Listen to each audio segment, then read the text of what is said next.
Morgan coming to terms with her role in high potential wouldn't just be an internal realization about career satisfaction, it would fundamentally reshape how she interacts with authority. Up until now, her relationship with authority has been defensive by design. She operates on the margins, contributing brilliance without fully submitting to structure, hierarchy, or institutional expectations.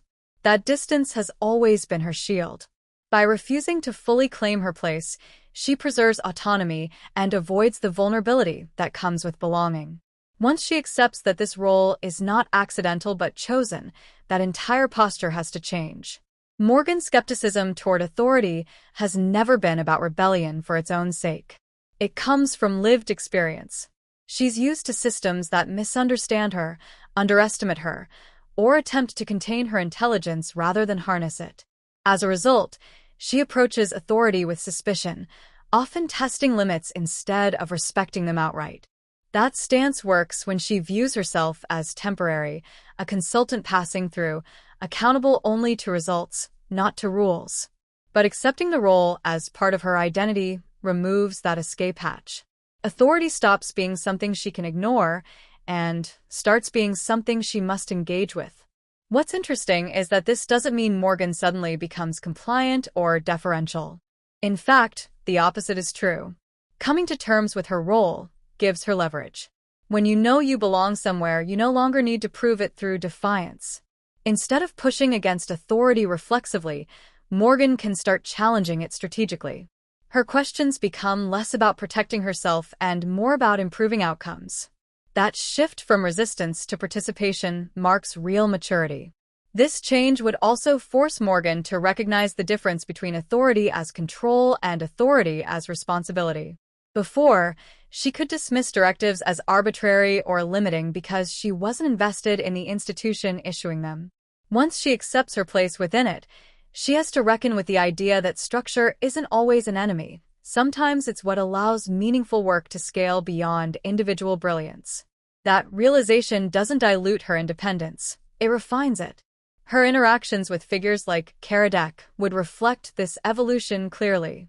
Early on, Morgan often meets authority with friction, relying on her results to justify her disregard for protocol. But as she claims her role, that dynamic shifts. She begins to negotiate rather than resist, to assert rather than undermine. When she disagrees, it's no longer from a place of emotional distance, but from ownership.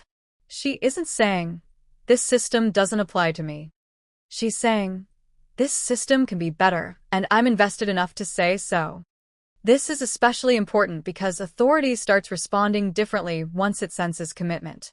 When Morgan stops acting like an outsider, she stops being treated like one. Her voice carries more weight because it's grounded in accountability.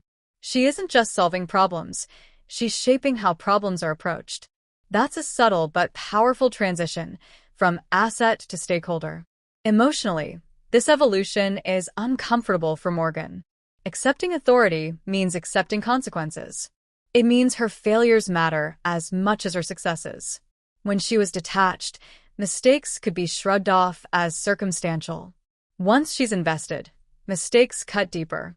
But that vulnerability is also what makes the work meaningful. Authority stops being something imposed on her and becomes something she helps define. From a narrative perspective, this arc deepens Morgan's character without softening her edge. She doesn't lose her sharpness or skepticism, she learns how to wield them effectively. The show avoids the trap of taming a brilliant character and instead allows her to grow into influence.